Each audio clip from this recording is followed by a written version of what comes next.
bukai kan.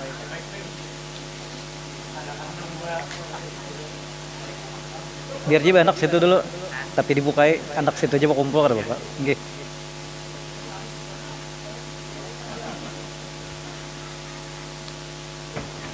Nggih. Sini Pak RT masuk Pak RT.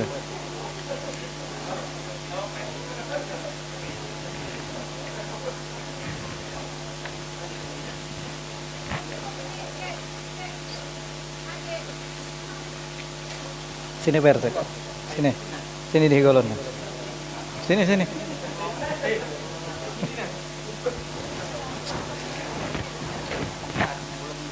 Masya Masya Allah.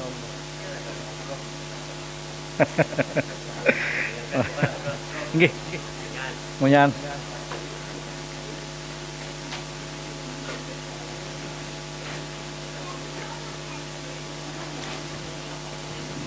Sini Pak.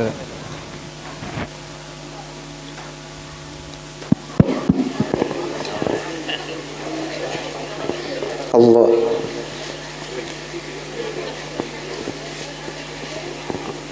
Dapat Yasin. Astaghfirullahal azim li wa liwalidayya wa li ashabil huquqil wajibati alayhi ولجميع المسلمين والمسلمات والمؤمنين والمؤمنات الأحياء منهم والأموات أستغفر الله العظيم لي ولوالدي ولأصحاب الحقوق الواجبة علي ولجميع المسلمين والمسلمات والمؤمنين والمؤمنات الأحياء منهم والأموات. الفاتحة وسورة ياسين خصوصا إلى روح سيدنا الحسن البصري وسيدنا الجنيد البغدادي وسيدنا الشيخ عبد القادر الجيلاني وسيدنا الشيخ محمد بن عبد الكريم السمان المدني وخليفته مولانا الشيخ محمد أرشد بن عبد الله كلامبيان البنجري والشيخ عبد الصمد الفليمباني والشيخ Nawawi Al-Bantani wa Syekh Abdul Wahab Bugis Tungkaran thumma ila ru maulana Syekh Syaruni Abdan Bangil usulihim wa furu'ihim wa masyayikhihim wa talamidhihim ajma'in thumma ila ru maulana Syekh Saman bin Mulia wa Syekh Salam bin Abdul Jalil wa Syekh Muhammad Zaini bin Abdul Ghani astaghfir usulihim wa furu'ihim wa sulalatihim ajma'in ثم إلى أرواح جميع مشايخنا ومعلمينا وأولادنا وأزواجنا وذريتنا ولمن أوصانا بالدعاء ولمن لهم زائر ولا ذاكر لهم للمؤمنين والمؤمنات والمسلمين والمسلمات على هذه النيات ولكل نية صالحة وإلى حضرة النبي وآل بيت النبي صلى الله عليه وآله وصحبه وسلم. الفاتحة. أعوذ بالله من الشيطان الرجيم. بسم الله الرحمن الرحيم. الحمد لله رب العالمين الرحمن الرحيم مالك يوم الدين إياك نعبد وإياك نستعين اهدنا الصراط المستقيم صراط الذين أنعمت عليهم غير المغضوب عليهم ولا الضالين. آمين. بسم الله الرحمن الرحيم ياسين والقرآن الحكيم إنك من المرسلين على صراط مستقيم تنزيل العزيز الرحيم لتنذر قوما ما أنذر آباؤهم فهم غافلون لقد حق القول على أثرهم فهم لا يؤمنون إنا جعلنا في أعناقهم أغلالا فهي إلى الأذقان فهم مقمحون وجعلنا من بين أيديهم سدا ومن خلفهم سدا فغشيناهم فهم لا يبصرون وسواء عليهم أنذرتهم أم لم تنذرهم لا يؤمنون إنما تنذر من اتبع الذكر وخشى الرحمن بالغيب فبشره بمغفرة وأجر كريم. إنا نحن نحيي الموتى ونكتب ما قدموا وآثارهم وكل شيء أحصيناه في إمام مبين. واضرب لهم مثلا أصحاب القرية إذ جاء المرسلون إذ أرسلنا إليهم اثنين فكذبوهما فعززنا بثالث فقالوا إنا إليكم مرسلون قالوا ما أنتم إلا بشر مثلنا وما أنزل الرحمن من شيء إن أنتم إلا تكذبون قالوا ربنا يعلم إنا إليكم لمرسلون وما علينا إلا البلاغ المبين قالوا إنا تطيرنا بكم لئن لم تنتهوا لنرجمنكم وليمسنكم منا عذاب عذاب أليم قالوا طائركم معكم أئن ذكرتم بل أنتم قوم مسرفون وجاء من أقصى المدينة رجل يسعى قال يا قوم اتبعوا المرسلين اتبعوا من لا يسألكم أجرا وهم مهتدون وما لي لا أعبد الذي فطرني وإليه ترجعون فأتخذ من دونه آلهة يردني الرحمن بدر لا تغني عني شفاعتهم شيئا ولا ينقذون إني ذا لفي ضلال مبين إني آمنت بربكم فاسمعون قيل ادخل الجنة قال يا ليت قومي يعلمون بما غفر لي ربي واجعل من المكرمين وما أنزلنا على قومه من بعده من جند من السماء وما كنا منزلين إن كانت إلا صيحة واحدة فإذا هم خامدون يا حسرة على العباد ما يأتيهم من رسول إلا كانوا به يستهزئون ألم يروا كما أهلكنا قبلهم من القرون أنهم إليهم لا يرجعون وإن كل لما جميع لدينا مهدرون وآيات لهم الأرض الميتة أحييناها وأخرجنا منها حبا منه يأكلون وجعلنا فيها جنات من نخيل وعناب وفجرنا فيها من العيون ليأكلوا من ثمره وما عملت أيديهم أفلا يشكرون سبحان الذي خلق الأزواج كلها مما تنبت الأرض ومن أنفسهم مما لا يعلمون وآية لهم الليل نسلخ منه النار فإذا هم مظلمون والشمس تجري لمستقر لها ذلك التقدير العزيز العليم والقمر قدرناه منازل حتى عاد كالرجون القديم لا الشمس ينبغي لها أن تدرك القمر ولا الليل سابق النهار وكل في فلك يسبحون وآيات لهم أن حملنا ذريتهم في الفلك المشحون وخلقنا لهم من مثله ما يركبون وإن نشأ نغرقهم فلا صريخ لهم ولا هم ينقذون إلا رحمة منا ومتاعا إلى حين وإذا قيل له اتقوا ما بين أيديكم وما خلفكم لعلكم ترحمون وما تأتيهم من آية من آيات ربهم إلا كانوا عنها معرضين وإذا قيل لهم أنفقوا مما رزقكم الله قال الذين كفروا للذين آمنوا أن نطعم من لو يشاء الله أطعمه إن أنتم إلا في خير ما ينظرون إلا صيحة واحدة تأخذهم وهم يخصمون فلا يستطيعون لا توصية ولا إلى أهلهم يرجعون ونفخ في الصور فإذا هم من الأجداث إلى ربهم ينصلون قالوا يا ويلنا من بعثنا من مرقدنا هذا ما وعد الرحمن وصدق المرسلون إن كانت إلا صيحة واحدة فإذا هم جميع لدينا مهدرون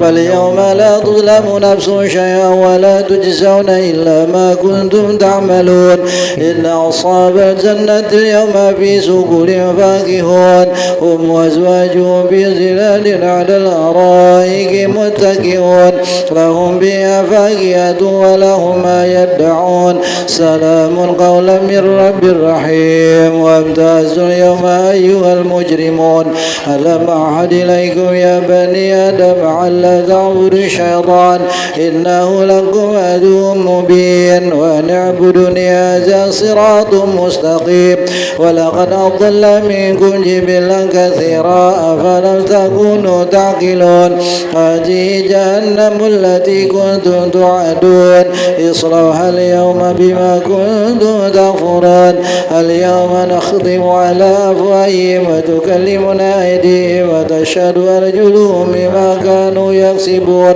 ولو نشاء لطمسنا على أعينهم فاستبقوا الصراط فأنى يبصرون ولو نشاء لمسخناهم على مكانتهم فما استطاعوا مضيا ولا يرجعون ومن نعمره ننكسه بالخلق أفلا يعقلون وما علمناه الشعر وما ينبغي له إن هو إلا ذكر وقرآن مبين لينذر من كان حيا ويحق القول على الكافرين أولم يروا أنا خلقنا لهم مما عملت أيدينا أنعاما فهم لها مالكون وذللناها لهم فمنها ركوبهم ومنها يأكلون ولهم بها منابع ومشارب أفلا يشكرون واتخذوا من دون الله آلهة لعلهم ينصرون لا يستطيعون نصرهم وهم لهم جند مهدرون فلا يحزنك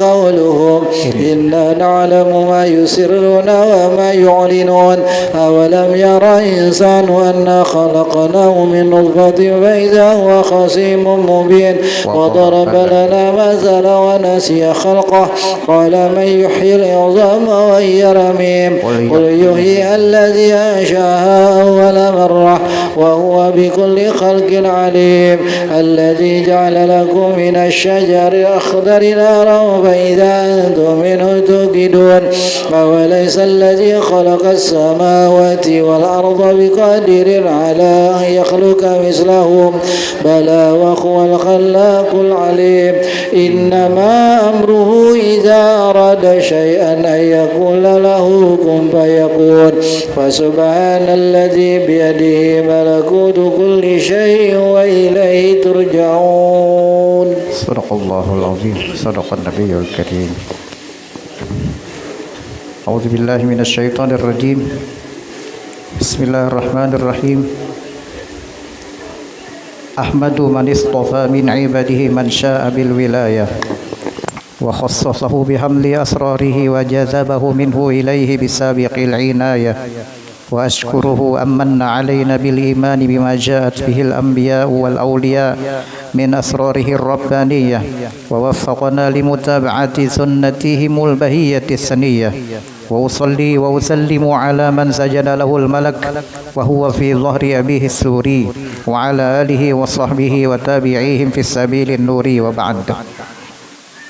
Alhamdulillah, kita bersyukur kehadrat Allah Subhanahu wa taala dengan kalimat yang mulia alhamdulillahirabbil alamin atas segala nikmat Allah yang telah memberikan kita sangat besar nikmat yang tiada terhingga, nikmat iman dan Islam, dan kita memuji kepada Allah dan kita pujikan kepada kekasih Allah Nabi Muhammad sallallahu alaihi wasallam, orang yang terpilih daripada hamba-hambanya yang Allah menghendakinya dengan menjabat sebagai seorang rasul, dan Allah menentukan seorang wali-walinya di dalam wilayah tertentu, dan Allah jadikan mereka itu mengemban rahasia ketuhanan di dalam jasad dan jiwa mereka.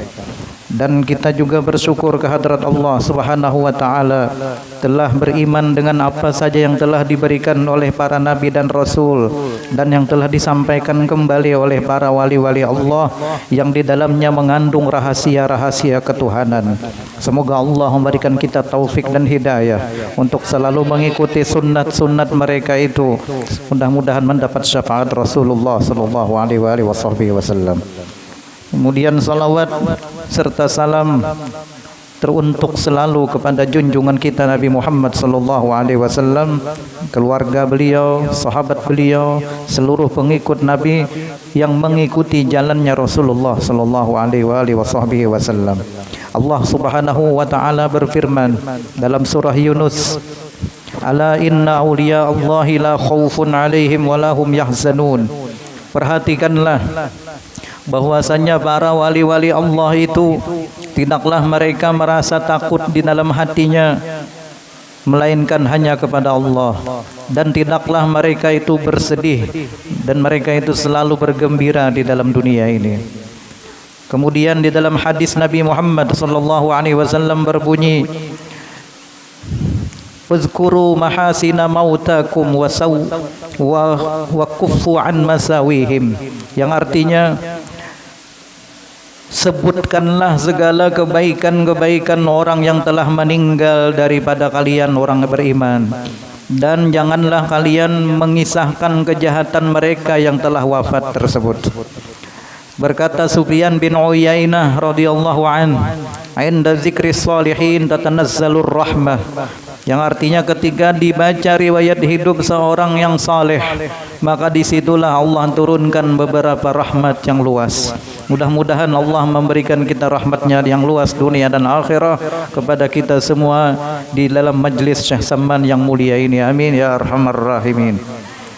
Para alim ulama, guru-guru agama, tokoh masyarakat, Pak Ketua RT, Ustaz Syamsuni, Ustaz Hasan Al-Banna, alhamdulillah di samping kita yang mulia, semua para hadirin hadirat yang dimuliakan Allah Subhanahu wa taala. Pada malam ini Pubuhan Pian dijamu oleh Syekh Samman Al-Madani. Jamuan yang penuh dengan barakah insyaallah.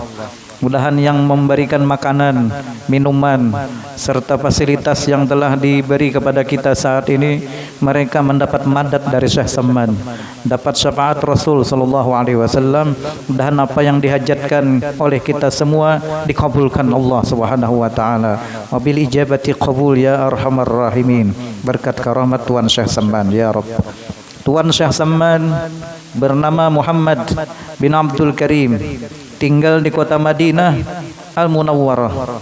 Beliau ini dilahirkan di kota Madinah pada tahun 1132 Hijriah dan wafat pada tahun 1189 Hijriah pada hari Rabu tanggal 2 Zulhijjah yang penuh dengan barakah. Dan malam ini kita malam tanggal 5 Zulhijjah. Mudahan setelah malam ini, malam Kamis, malam tanggal 6, malam Jumat, malam tanggal 7, malam Sabtu, malam tanggal 8. Tanggal 8 itu mudahan kita kawal puasa tarwiyah. Dan itu hukumnya sunnah. Dan hari Ahad malam tanggal 9 Arafah itu puasa sunnah. Bagi siapa yang puasa disunatkan, bagi orang yang tidak berhaji disunatkan tanggal 8 dan 9 Zulhijjah itu berpuasa. Adapun yang berhaji mereka tidak disunatkan berpuasa. Jadi mudahan kita kawal puasa itu hari itu. Kenapa? Karena Tuan Syekh Samman beliau dari kecil membiasakan puasa sunat tersebut. Dari kecil sampai beliau wafat, maka beliau ini selalu ibadah kepada Allah Ta'ala. Beliau dimakamkan di Baqi', berdekatan dengan pekuburan istrinya Rasulullah sallallahu alaihi wasallam. Mudahan kita tulakan berataan ke Madinah, ke Makkah, berhaji dan berumrah. Amin ya arhamar rahimin. Insyaallah kabul. Tuan Syekh Samman dari kecil mempunyai sifat berkasih sayang kepada orang lain. Artinya beliau tidak pemarah. Orang yang sangat luar biasa sayang kepada para penuntut ilmu, kepada orang yang alim, orang yang saleh, orang yang fakir, orang yang miskin. Suka berkhidmah kepada orang yang datang ziarah ke kuburnya Rasulullah sallallahu alaihi wasallam. Siapa aja yang datang, Syekh Samman yang memberi makannya. Baik pejabat, orang biasa, orang awam, semuanya bila hendak ziarah ke kubur Nabi, Syekh Samman yang memberi makan. Selesai kenyang, baru beliau pimpin langsung ke makam Rasulullah SAW. Selesai makan, selesai ziarah, beliau beri pulang wiritan ilmu Tariqat Samaniyah, gasan dibawa bulik mengamalkan masing-masing di rumah. Tuntung selesai dijazahkan wiritan, beliau beri pulang. Siapa yang hendak bulik ke kampung yang jauh, beri isidin duit gasan ongkos bulik. Ini Syekh Samman khidmahnya Masya Allah. Mudahan kita kawal sedikit banyaknya mengikuti akhlak ini, akhlaknya Syekh Samman, akhlaknya para wali-wali Allah. Dan akhlak beliau itu terhimpun seberataan di dalam doa yang sidin wasiatkan. Sering kita baca itu doa selesai salat subuh.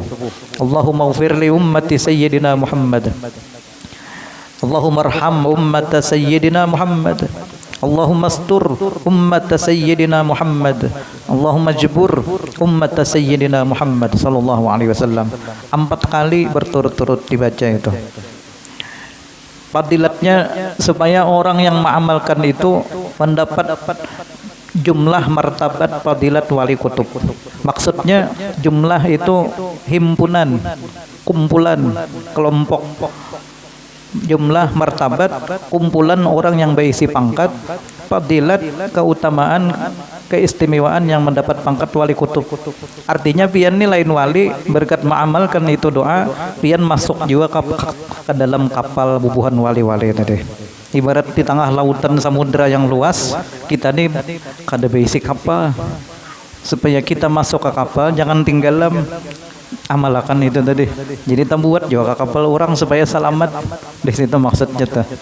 Masya Allah, mudahan kita istiqomah mengamalkan itu doa. Allahumma ighfir li ummati sayyidina Muhammad. Ya Allah, ampunilah umat Nabi Muhammad. Dan itu Syekh Saman berdoa sesuai sifat Sidin pengampun, kada pendendam. Sidin kada pendendam, kada menyimpan di hati. Allahumma arham umat sayyidina Muhammad. Ya Allah, sayangilah umat Nabi Muhammad. Dan Sidin penyayang, kada penyarikan. Syekh Saman kada penyarikan, kada pemarah beliau. Allahumma astur ummat sayyidina Muhammad. Ya Allah, tutupkanlah aib umat Nabi Muhammad. Sidin ketujuh menutupi aib orang, kada ketujuh mengumbar-ngumbar. Kayak siapa dalam kitab apa itu, Minhatul Aqyas, kisahnya ada orang tua rancak ulun kisahkan nih. Orang tua berjualan di pasar, pas ada bebinian bungas, hendak manukari baju pakaian yang di Sidin jual. Bakantut, bini ini bakantut, nyaring bakantut, binian bakantut di hadapan orang supan kira, supan. Lalu saking supannya lalu ini betakon lawan penjual, berapa nih sebuting baju yang pian jual. Penjual tadi pura-pura tuli kada mendengar.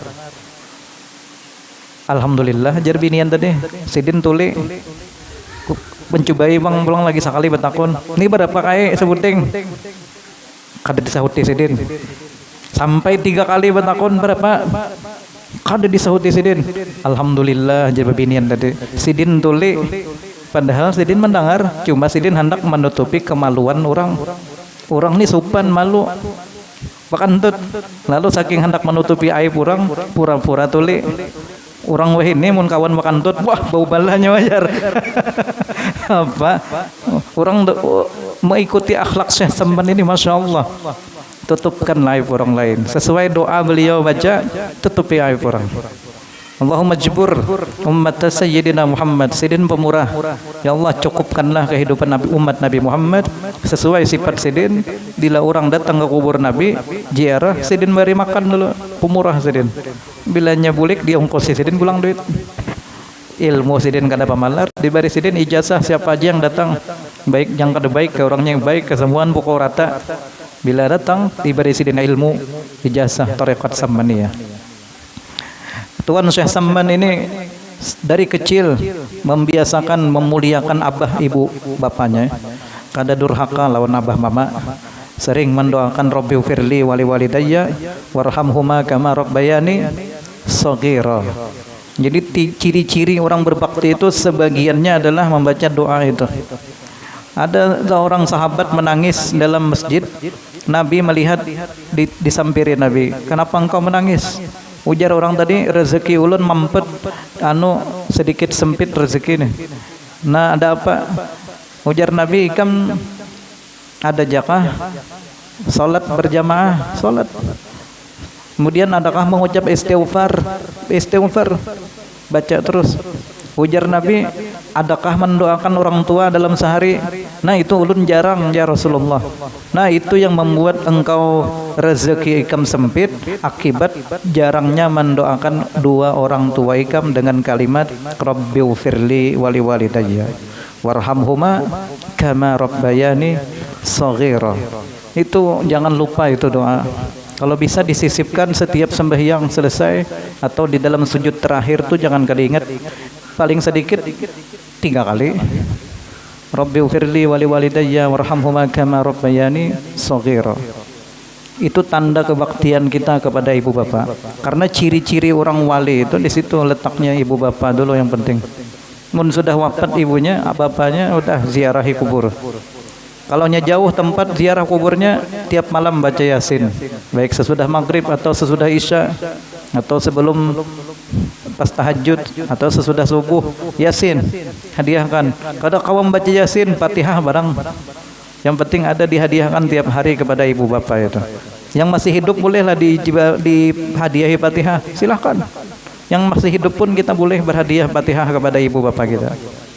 Masya Allah ini Syekh Samman dari kecil memuliakan ibu bapak beliau, muraqabah, mendekatkan diri kepada Allah, ibadah sampai meninggalkan kebiasaan dari kecil. Anak kecil itu suka bermain, beliau tidak, beliau tenggelam dalam ibadah. Syekh Samman selalu zikir kepada Allah siang dan malam, dan beliau ini pernah berkata kepada para muridnya, lazimkanlah oleh kalian semua salat 5 waktu berjamaah, baca istighfar, bersalawat kepada Nabi Muhammad SAW, baca Al-Quran serta berzikir. Dan beliau berkata, kami para wali-wali Allah, tiadalah kami meninggal melainkan hanya kami berpindah dari negeri yang nampak kepada negeri yang tersembunyi. Apabila kami meninggal atau tidak kelihatan dari penglihatan kalian, maka datanglah ke kubur kami ziarah serta kamu baca Al-Quran dan berzikir. Maka ketika engkau sedang berziarah ke kubur kami itu, kami dengar dan kami melihat engkau, dan kami pun ikut duduk bersama kalian, dan kami membaca Al-Quran, berzikir pula pada saat itu. Seperti Nabi Muhammad SAW bersabda, innama khuliqtum lil abad wa innama tunqaluna min darin ila dar saya habbazan naqlatu wan na'imus sarmad. Artinya, ujar Nabi, segala nabi-nabi dan para wali-wali hanya saja kamu dijadikan kekal, dan bahwasanya kamu dipindahkan Allah dari satu negeri kepada negeri yang lain. Maka itulah sebaik-baik perpindahan, dan itulah sebaik-baik kesenangan yang kekal. Mudah-mudahan dengan berkat karamat Tuan Syekh Samman, Allah kabulkan hajat kita, hajat dunia, hajat akhirah, dan semoga kita bertahan mendapat keselamatan dunia akhirah, mendapat rahmat Allah yang luas, dan mudahan seberatahan mendapatkan husnul khatimah ketika meninggal dunia, husnul khatimah indal maut, mendapat syafaat Rasul sallallahu alaihi wasallam, masuk surga ya Allah berkat Rasulullah, berkat wali Allah, berkat Tuan Syekh Samman Al-Madani. Yang sakit semoga diberikan kesehatan, yang sehat semoga istiqomah dalam ketaatan, yang mudah-mudahan kita semuanya selalu istiqomah dalam ibadah, dan dihindarkan Allah daripada nafsu yang membawa kemaksiatan, yang membawa kepada kemurkaan Allah Ta'ala. Mudahan Allah ampuni dosa kita zahir batin, dosa kedua orang tua kita, dosa keluarga-keluarga kita, kerabat-kerabat kita, kawan-kawan kita, tetangga-tetangga kita, baik yang hidup ataupun yang meninggal. Mudah-mudahan berkat karamat Tuan Syekh Samman, Allah ampuni dosa mereka dan dosa kita seberatan. Amin ya arhamar rahimin. Wa sallallahu wasallam ala sayyidina Muhammad wa ala alihi wa sahbihi ajma'in. Walhamdulillahi rabbil alamin. Bismillahirrahmanirrahim. Inna Allah wa malaikatahu yusalluna 'alan nabi ya ayyuhallazina amanu sallu 'alaihi wa sallimu taslima. Allahumma salli wa sallim wa barik 'alaihi wa 'ala ya syekhana ya Samman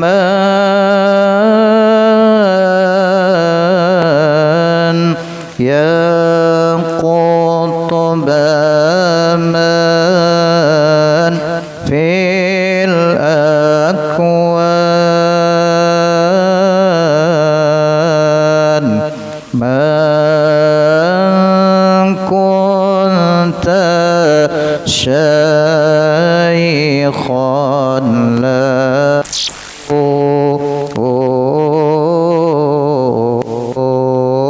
falam yara khajala ya shaykhana ya Allah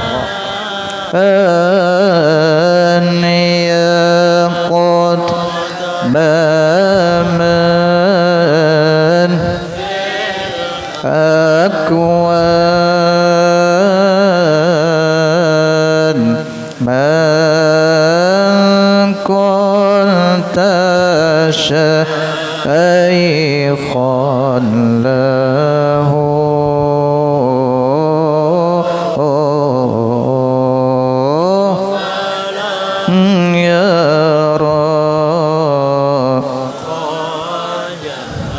la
سألتك يا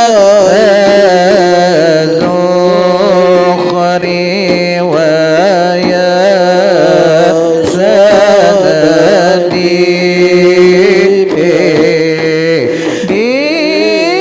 بمن حوتهم عباد السادين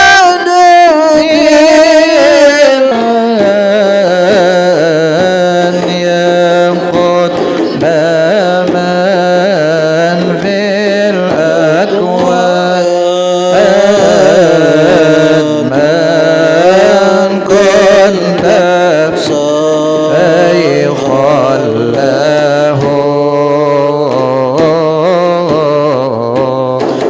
فلم يرى خجلا وبالعتيق وبالفاروق قدوتنا وذي الحياة والعلا من قد سما وعلا يا شيخ يا سمن خطب ما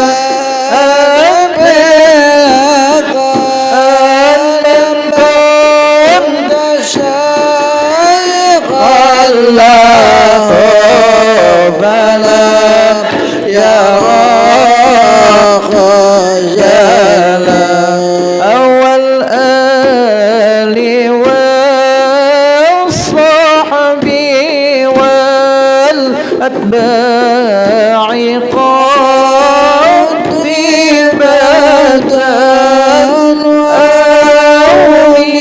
أولياك خصوصا من بكم نزل يا شيخنا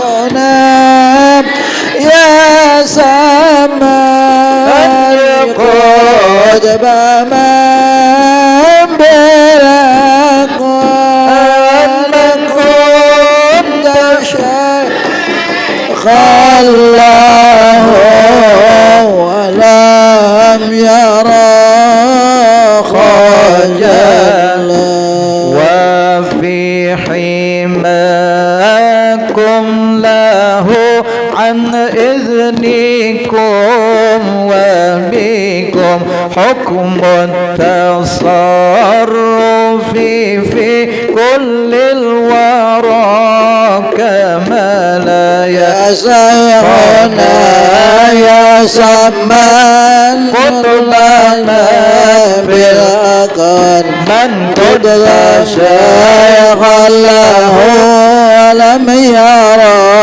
خجلا ذاك الذي من رآه قد رآك كما عنكم لنا أحد عن رؤية قال يا شيخنا يا سمانا كتب ما بالأقوال من كنت شيخا له من يرى خجلا قطب الوجود إمام قطب الوجود إمام قطب الوجود إمام العارفين ومن بكم إليكم كما قد سئتم وصل يا شيخنا يا سمن يا شيخنا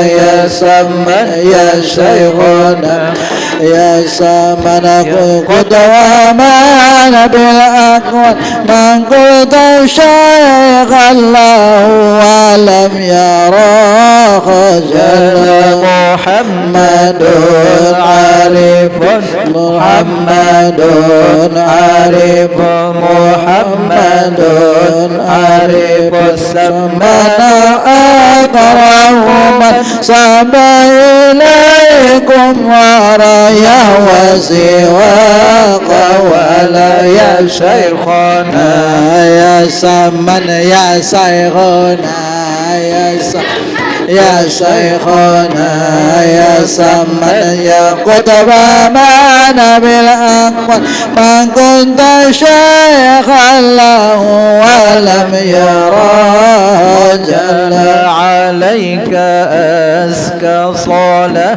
عليك أزكى صلاة عليك أزكى صلاة الله ما توليت يا أكرم الخلق يا خير الورى كمالا يا شيخنا يا سمن يا شيخنا يا سمن يا شيخنا يا سمن يا قطب معنا بالأقوى من كنت شيخا له ولم يرى خجلا.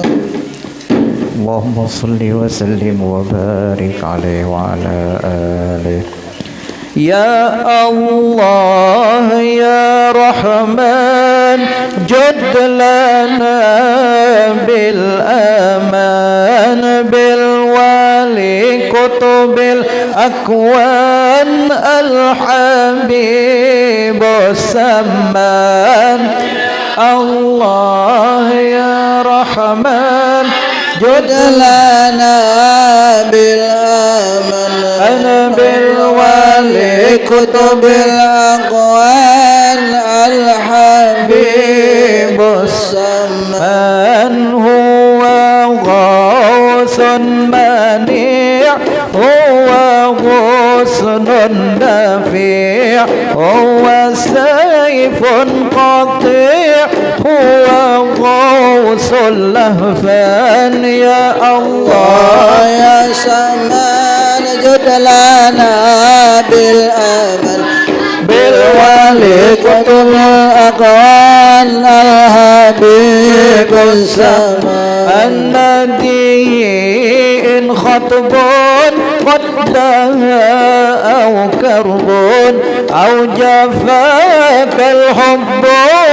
المدد يا سمان. يا الله يا سمان جد لنا بالأمان بالولي كتب الأقوال الحبيب السمان. النبي إن خطب قد أو كرب أو جفاك الحب المدد يا سمان. يا الله جد لنا بالأمان بالولي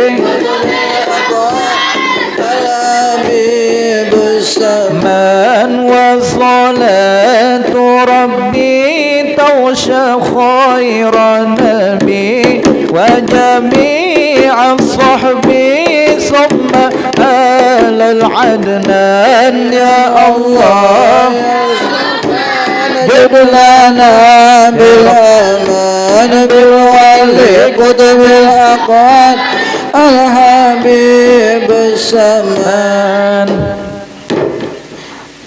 بسم الله الرحمن الرحيم. قل هو الله أحد الله الصمد لم يلد ولم يولد ولم يكن له كفوا أحد. بسم الله الرحمن الرحيم. قل هو الله أحد الله الصمد لم لم يلد ولم يولد ولم يكن له كفوا أحد.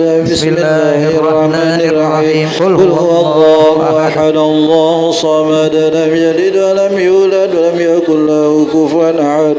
لا إله إلا الله والله أكبر.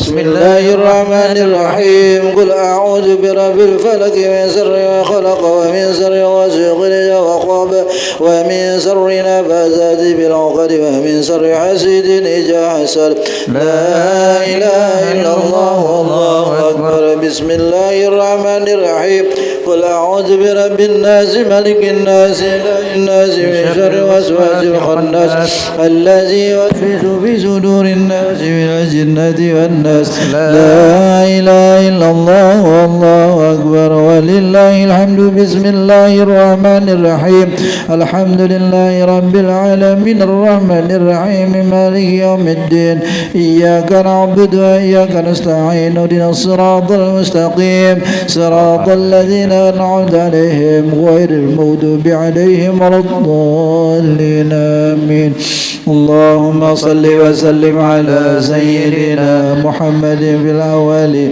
وصل وسلم على سيدنا محمد في الآخرين وصل وسلم على سيدنا محمد في كل وقت وحين وصل وسلم على سيدنا محمد في الملأ الأعلى إلى يوم الدين وصل وسلم على جميع الأنبياء والمرسلين وعلى الملائكة المقربين وعلى عباد الله الصالحين من أهل السماوات والأرضين ورضي الله تبارك وتعالى عن سادتنا بأفضل سادتنا أبي بكر وعمر وعثمان وعلي وعن سائر أصحاب رسول الله أجمعين وعن التابعين لهم بإحسان إلى يوم الدين واشرنا وارحمنا معهم برحمتك يا أرحم الراحمين يا الله يا حي يا قيوم لا إله إلا أنت يا الله يا ربنا يا واسع المغفرة يا أرحم الراحمين اللهم آمين أفضل الذكر فاعلم أنه لا إله إلا الله لا إله إلا الله لا إله إلا الله سيدنا محمد لا إله إلا الله لا إله إلا الله لا إله إلا الله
بشر فؤاد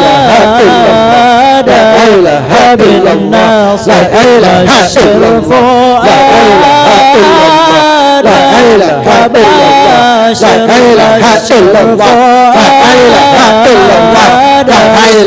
بالناصر الناصر يا حبيبي بالنصيب يا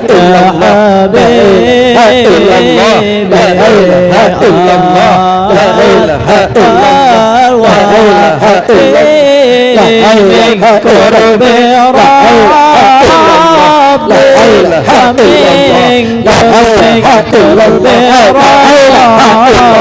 ربي واسع من قرب ربي من قرب ربي واسع واسع يا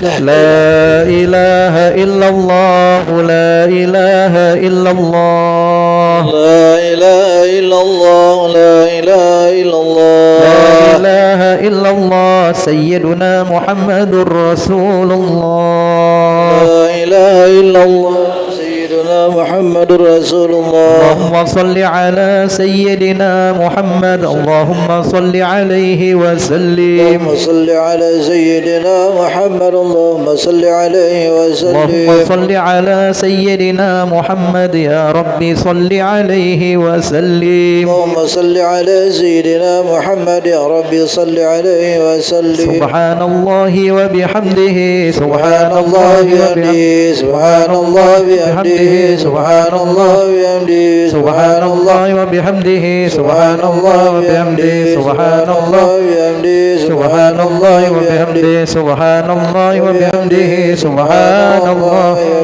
سبحان الله وبحمده سبحان الله العظيم سبحان الله وبحمده سبحان الله العظيم سبحان الله وبحمده سبحان الله العلي العظيم سبحان الله وبحمده سبحان الله العلي العظيم يا الله يا الله يا الله يا الله يا الله يا الله يا الله يا الله يا الله يا الله يا الله يا الله يا الله يا الله يا الله يا الله اللهم صل على حبيبك سيدنا محمد وآله وصحبه وسلم اللهم صل على حبيبك سيدنا محمد وآله وصحبه وسلم اللهم صل على حبيبك سيدنا محمد وعلى آله وصحبه وبارك وسلم أجمعين سيدنا محمد وعلى آله وصحبه وبارك وسلم أجمعين. الفاتحة إلى حضرة النبي بسم الله بسم الله اهدنا الصراط المستقيم صراط الذين أنعمت عليهم آمين يا الله بسم الله الرحمن الرحيم الحمد لله رب العالمين اللهم صل وسلم على سيدنا محمد وعلى آله وصحبه أجمعين الله يا الله يا الله يا مجال القصيد يا غوثاه ندعوك مضطرين بالصفات بمظهر الأسماء بسر الذات بسر السر الطمس بالعماء بكنسك المخفي بالهباء بأول البارز للوجود بمن طوى في علمك المسون من عالم الغيب إلى الشهود بمن طوى في علمك المسون وما حواه الكون من مكنون بالعرش بالفرش وبالأفلاك بالعالم الأسنى وبالأملاك بسر جمع الجمع بالفناء والمحو والصحي وبالبقاء بنقطة الدائرة المشيرة لوحدة المظاهر الكثيرة بالهاشمي المصطفى التهام وآله وصحبه الكرام بالغوث والمحبوب عبد الله حبر الأنام ذي الحياة والجاه عن ابن عباس عظيم القدر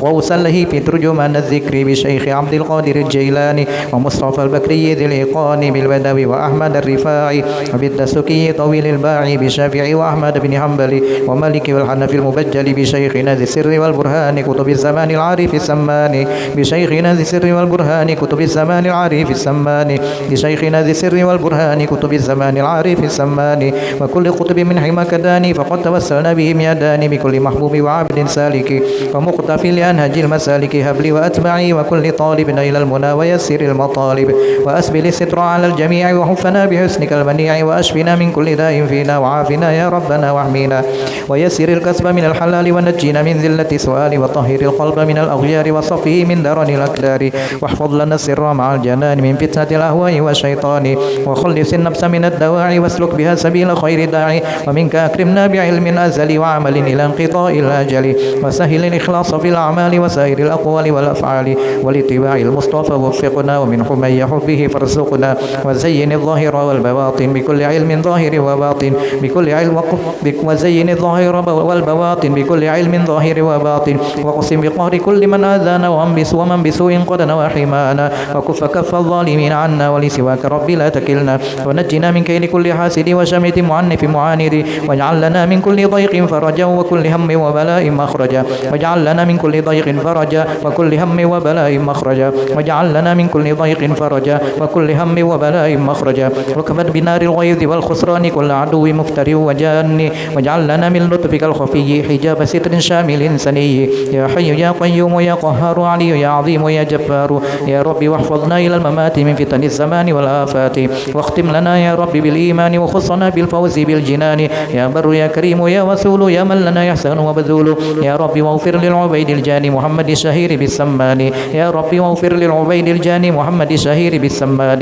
يا ربي واغفر للعبيد الجاني محمد الشهير بالسمان يا شيخ سمان يا شيخ سمان يا شيخ سمان ووالديه وكذا الأشياخ وكل من أضحى له مؤاخي ومن له في سلكه قد انتظم بحق من فيك له أضحى قدم ثم الصلاة والسلام أبدا على النبي الهاشمي أحمد والآل والأصحاب والأتباع وكل صحب لحماك داعي اللهم أوصل واهدي وبلغ وتقبل ثواب ما قرأناه وما عملناه من أنواع الخيرات في هذه الساعة المباركة هدية لنا واصلة ورحمة منك نازلة وبركة شاملة نقدمها إلى حضرة سيدنا رسول الله صلى الله عليه وآله وصحبه وسائر إخوانه من الأنبياء والمرسلين صلوات الله وسلامه عليه وعليهم أجمعين وعلى آل كل والصحابة والقرابة والتابعين وتابع التابعين ومن تبعهم بإحسان إلى يوم الدين ثم إلى أرواح الأربعة الأئمة المجتهدين ومقلدين في الدين والعلماء العاملين والفقهاء والمحدثين والقراء والمفسرين والسادة الصوفية والمحققين وأولياء الكون أجمعين ثم إلى روح سيد الشيخ عبد القادر الجيلاني وسيد الشيخ محمد بن عبد الكريم السمن المدني وخليفته مولانا الشيخ محمد أرشد بن عبد الله كلام فيان البنجري والشيخ عبد الصمد الفلمباني والشيخ نبي البنتني والشيخ عبد الوهاب بوكيس تونغران وأصولهم وفروعهم وتلاميذهم ومشايخهم أجمعين ثم إلى روح مولانا الشيخ محمد شرني عبد بنيل والشيخ سلمان بن موليا والشيخ سلمان بن عبد الجليل وشيخنا الكتب محمد زين بن عبد الغني أسكم فولي وأصولهم وفروعهم وسلالاتهم أجمعين وتلاميذهم أجمعين ثم إلى أرواح جميع مشايخنا ومعلمينا وأولادنا وأزواجنا وذريتنا ولمن أوصانا بالدعاء ولمن لهم زائر ولا ذاكر ولهم وللمؤمنين والمؤمنات والمسلمين والمسلمات يا أرحم الراحمين أوصل اللهم ثواب ذلك منا إليهم أوصل اللهم ثواب ذلك منا إليهم أوصل اللهم ثواب ذلك منا إليهم اللهم إن كانوا محسنين فزد في إحسانهم وإن كانوا مسيئين فتجاوز عن سيئاتهم برحمتك يا أرحم الراحمين اللهم اغفر لنا ولهم وارحمنا وإياهم وعافنا وعافهم واعف عنا واعف عنهم واجعل قبورهم روضة من رياض الجنة ولا تجعل قبورهم حفرة من حفرة النار اللهم اجعل ثواب منا فداء لنا ولهم من النار وفكاكا لنا ولهم من النار وعتقا لنا ولهم من النار ونجاة لنا ولهم من النار وحجابا لنا ولهم من النار وبراءة لنا ولهم من النار اللهم أنزل الرحمة والنعمة والشفاعة والمغفرة والبركة على قبورهم وأرواحهم وأجسادهم ونور قبورهم من نور نبينا محمد صلى الله عليه وسلم وبرحمتك يا أرحم الراحمين رب فانفعنا ببركتهم واهدنا الحسنى بحرمتهم وأمتنا في طريقتهم ومعافاة من الفتن ربنا اغفر لنا ولإخواننا الذين سبقونا بالإيمان ولا تجعل في قلوبنا غلا للذين آمنوا ربنا إنك رؤوف رحيم ربنا آتنا في الدنيا حسنة وفي الآخرة حسنة وقنا عذاب النار وصلى الله وسلم على سيدنا محمد وعلى آله وصحبه أجمعين والحمد لله رب العالمين. الفاتحة. أعوذ بالله من الشيطان الرجيم. بسم الله الرحمن الرحيم.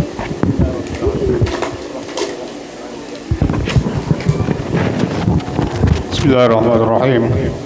الحمد لله رب العالمين والصلاة والسلام على أشرف المرسلين سيدنا محمد وعلى آله وصحبه أجمعين.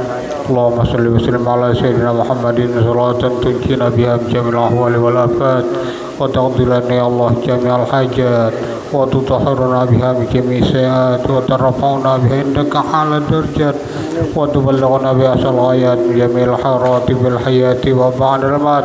اللهم إنا نسألك زيادة في الدين وبركة في العمر وسعة في الجسم وسعة في الرزق وتوبة قبل الموت وشهادة عند الموت ومغفرة بعد الموت. اللهم حول علينا في شكرة الموت والنجاة من النار وعافنا الحساب. ربنا ظلمنا أنفسنا وإن لم تغفر لنا وترحمنا لنكونن من الخاسرين. ربنا آتنا في الدنيا حسنة وفي الآخرة حسنة وقنا عذاب النار. وصلى الله على سيدنا محمد وعلى آله وصحبه وسلم. الحمد لله رب العالمين. مصطفى بلغ مقاصدنا واغفر لنا ما بعد وبها الكرم يا ربي بالمصطفى بلغ مقاصدنا واغفر لنا يا وجه الكرم يا ربي بالمصطفى بلغ مقاصدنا واغفر لنا وبعد واسع الكرم. تقبل الله منكم.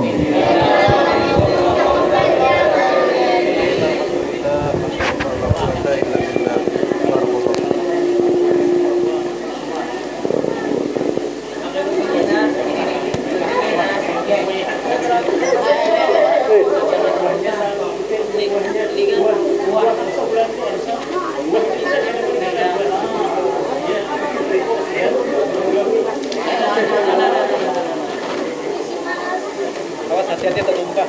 Bisa buting. Ini ampun dia Pak.